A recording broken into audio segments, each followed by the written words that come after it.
What's going on, y'all? It's yours truly, Angel C. Man, life does know how to throw you some curveballs, man. And I found out yesterday my boy died. Harold. Harold, man, ended up passing away, unfortunately, and died while he was in his sleep, I believe. He got caught in a fire. And how I knew Harold, I met him before I started playing ball. You know what I mean? I just knew him from the neighborhood. I remember my boy Jay, Pookie, and everybody. You know what I mean? They would bring him around. And I always just remembered him being a fearless cat. And then his freshman year, he comes into Keith and starts playing football. This boy, man, he was a running back, and he played safety and some outside linebacker.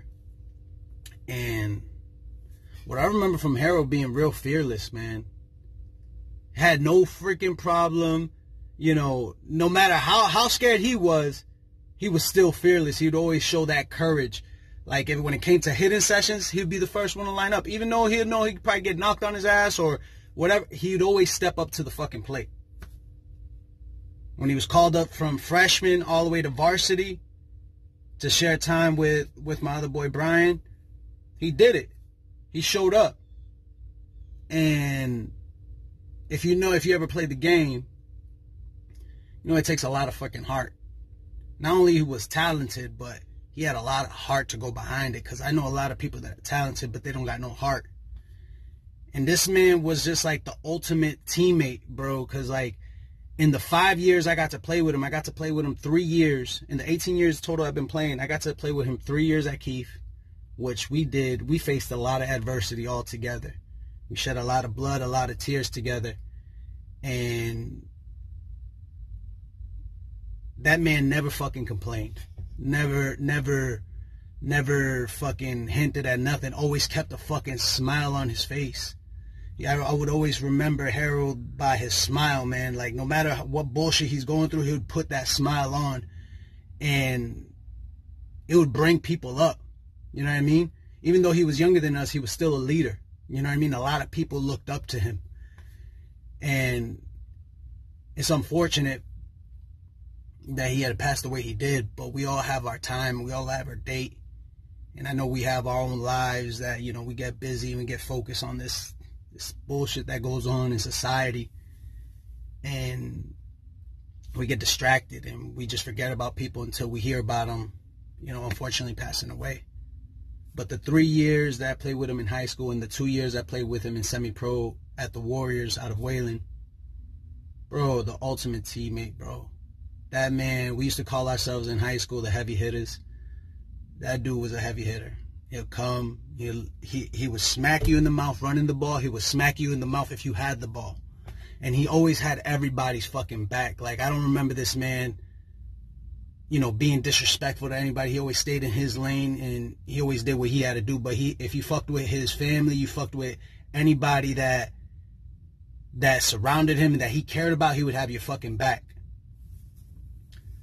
I was privileged to share the field with him offensively and defensively. I blocked for the man while he ran the rock, and that dude was a hell of a running back, a hell of a freaking linebacker, safety, and I'm proud to be able to share the field with him and my other teammates.